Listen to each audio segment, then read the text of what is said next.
નમસ્કાર મિત્રો, સ્વાગત છે તમારું અમારી ચેનલમાં। આજે તારીખ 21 જુલાઈ અને સાંજના તાજા સમાચાર જોઈએ 7 વાગ્યાના।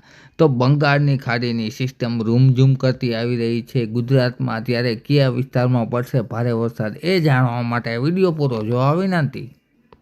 તારીખ 21 જુલાઈ અને સાંજના 7 વાગ્યાના તાજા હવામાન સમાચાર મુજબ જોઈએ મિત્રો, તો ખાસ કરીને દક્ષિણ ગુજરાતમાં તેમજ બોટાદ અને ભાવનગરની આસપાસના વિસ્તારમાં ગાજવીજ સાથે વરસાદ છે એ જોવા મળી રહ્યો છે। અમુક સેન્ટરોમાં છે એ વરસાદ કાળું ઘોર અંધારું અને સાથે ગાજવીજ સાથે વરસાદ પડી રહ્યો છે। ત્યારે ખાસ તો વાત કરવાની છે તારીખ 22ની, તો 22 તારીખના રોજ છે એ ગુજરાત રિજિયન વિસ્તારમાં મેઘરાજા ધડબડાટી બોલાવશે મિત્રો। ઉત્તર ગુજરાતથી લઈ અને દક્ષિણ ગુજરાત સુધીના વિસ્તારોમાં, એટલે કે એમ કહી શકાય કે પાલનપુરથી હિંમતનગરથી લઈ અને સુરત વલસાડ સુધીના વિસ્તારોમાં ગાજવીજ સાથે વરસાદ છે એ વત્તા ઓછા પ્રમાણમાં તારીખ 22ના રોજ વહેલી સવારે આવતીકાલે જોવા મળશે। જ્યારે આગળની તારીખની વાત કરીએ તો બપોરના 12 વાગ્યાના તાજા હવામાન સમાચાર મુજબ જોઈએ તો સૌરાષ્ટ્રના વિસ્તારોમાં પણ છૂટાછવાયા ઝાપટા છે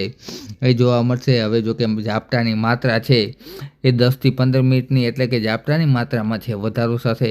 ત્યારે આ તરફ નજર કરીએ તો ઉત્તર ગુજરાત, મધ્ય ગુજરાત અને દક્ષિણ ગુજરાતમાં ભારે મેઘતાંડવ આવતીકાલે છે એ ઘણા સેન્ટરમાં જોવા મળશે। સાંજની વાત કરીએ તો સાંજના સમયે પણ તમે જોઈ શકો છો ગુજરાત રિજિયનના મોટા ભાગના વિસ્તારોમાં, એ પછી અમદાવાદ હોય, ગાંધીનગર હોય કે વડોદરા હોય, અથવા તો આણંદ, ખેડા, સુરત, વલસાડ, વિહારા તેમજ સાપુતારા, ડાંગ, આહવા, વાપી વિસ્તારોમાં ગાજવીજ સાથે મેઘરાજા છે એ આવતીકાલે છે સારી રીતે આખો દિવસ છે વરસાદી વાતાવરણ જોવા મળશે।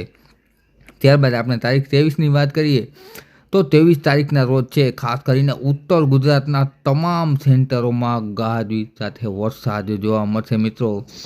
વાવ, થરાદ તેમજ પાલનપુર, મહેસાણા, પાટણ, રાધનપુર, અમદાવાદ, ગાંધીનગર, કલોલ, હિંમતનગર, શામળાજી, લુણાવાડા, અરવલ્લી જિલ્લા સહિતના વિસ્તારોમાં તેમજ મધ્ય ગુજરાતમાં પણ મેઘરાજાની જમાવટ 23 તારીખના રોજ વહેલી સવારે જોવા મળશે મિત્રો। આ તરફ નજર કરીએ તો સૌરાષ્ટ્રના અમુક સેન્ટરોમાં ગાજવીજ સાથે વરસાદ જોવા મળશે, જેમ કે વેરાવળ તેમજ જૂનાગઢની આસપાસ, સાથે સાથે લીંબડી તેમજ ધંધુકા વિસ્તારની આસપાસના વિસ્તારોમાં છે એ હળવો મધ્યમ વરસાદ છે જોવા મળશે। ત્યારબાદ આપણે 23 તારીખ અને બપોરની વાત કરીએ તો બપોરના સમયે અમદાવાદની આસપાસના સેન્ટરોમાં છે એ ગાજવીજ સાથે ભારે વરસાદ જોવા મળશે। અમદાવાદ, બાવળા, સાથે સાથે વાત કરીએ તો તારાપુર, ચોકડી આસપાસ, બગોદરા આસપાસ, બોટાદ તેમજ ધંધુકા વિસ્તારોમાં ગાજવીજ સાથે વરસાદ જોવા મળશે મિત્રો 23 તારીખના રોજ। આ તરફ સૌરાષ્ટ્રમાં દરિયાકાંઠાના વિસ્તારમાં સામાન્ય ઝાપટા તેમજ કચ્છમાં પણ ઝાપટા અને રાજકોટથી ચોટીલાથી સુધીના વિસ્તારોમાં પણ ઝાપટા જેવું વાતાવરણ છે એ જોવા મળશે।